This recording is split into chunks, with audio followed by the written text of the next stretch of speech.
Are you about to get as much snow as my puppies and I are? Because we are predicted to get a ton of snow, a ton of ice, and they're saying that it's probably going to take down the rest of the trees that the last storm didn't destroy, and we're probably going to lose power, or there's a high likelihood that we will lose power. So we are preparing, and this is what you can do as well. A couple of weeks ago, we did have a really bad storm. You saw the vlog of my puppies discovering that a couple of trees had come down on our fence, completely mangled it, destroyed everything outside, and we had a lot of damage from that storm. This one's predicted to be a lot worse, so we're not really looking forward to this.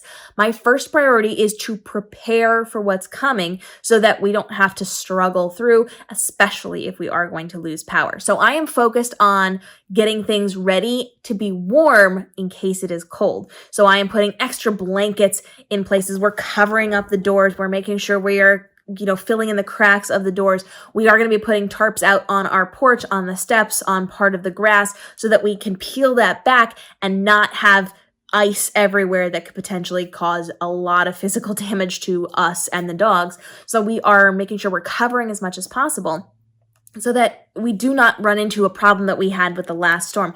And that is that we have a north-facing house. And so the sun is not going to melt a good chunk of that ice in front of our house. We had a lot of trouble with the stairs, even though we covered it last time. And then the mounds of ice, the snow that kind of melted into ice, just lasted until recently. We were sliding all over the place just to get out to the grass where we could play with the puppies. And so we're going to be covering up more of that this time around so that we have at least a pathway to get down to where the snow does melt, where the house is not casting shadows on it and causing it to not melt.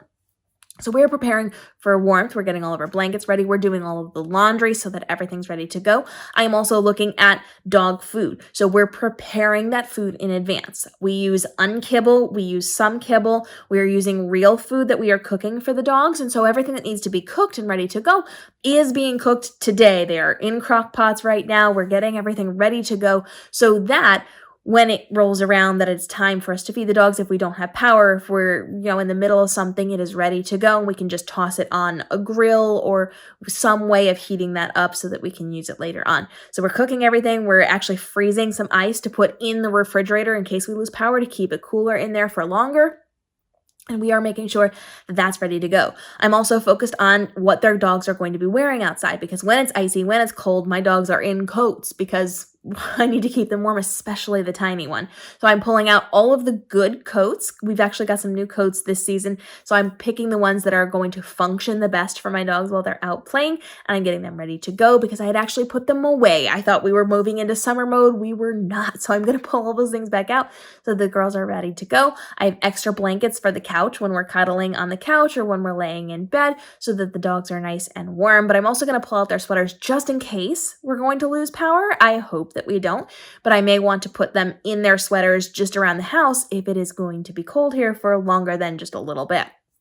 I am also making sure that I have all of their toys ready to go. There are certain toys they like to play with outside, and some of them don't work with the snow, and some work better with the snow. So I'm swapping things out, getting all of that ready so that the puppies are going to be able to run around, play, have fun, but not lose their toys in a snowbank and then have it stuck there for the next month while it's frozen in place.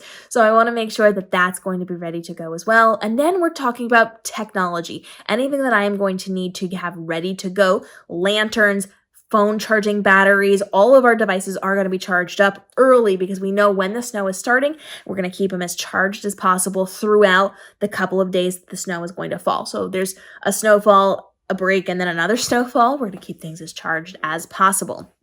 Now, the nice thing is I can charge things in my car, so I'm going to have all the cords, all of those things ready in case the power goes out for a prolonged period of time and I need to go sit in my car and charge things up so that we can continue to function and continue to do things.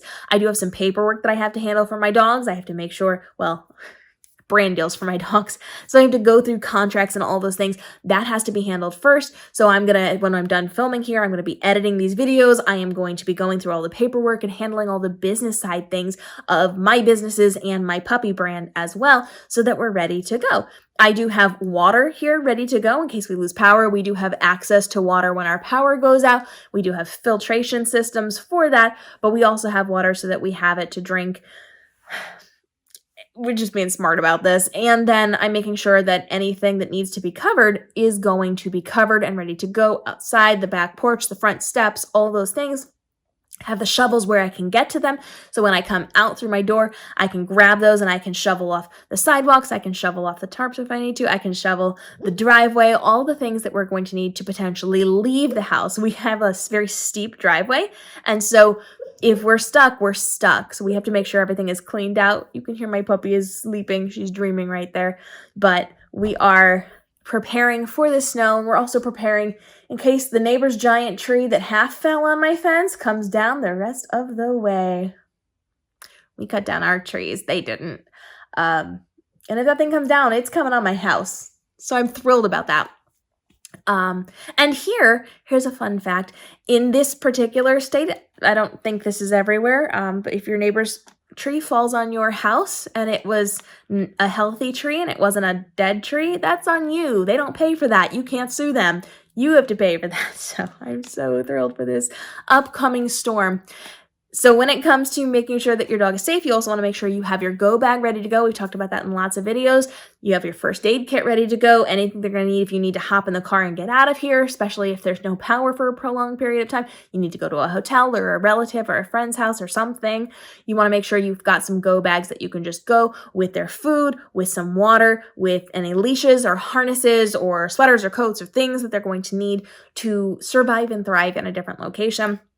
And you want to make sure that you have a go bag for yourself as well. Now, that tends to sound more extreme if you're dealing with like a hurricane or some like really bad flooding or something like that. Snowstorms are not quite the same, but if you're out of power for a long period of time, you're going to need to get out of there and stay safe as well. So have the things ready because you don't want to be running around in the dark with a lantern or a flashlight or the flashlight on your phone trying to pack bags for yourself. So do that in advance. And worst case, you just unpack them when you're done with the storm. So you want to make sure you have spent the time and effort going over what you're going to need, what you need to pay attention to, and make a list in advance. You do not want to have that pop-up saying, oh, you're going to get a bad storm, and not have time to do these things or stress and struggle to figure out what's going on. If you don't have a lot of notice, you're going to forget things. So sit down in advance, make a plan, have everything ready to go in terms of like a list. So then you can just execute it real fast when things come up. So let me know. There are a lot of other things that you can be doing to prepare your dogs for big snowstorms. I want to hear from you in the comments below, and we'll see you in the upcoming episodes as we continue to take you behind the scenes of how we get our dogs ready to live life and the fun vlogs watching the dogs live life here on the channel.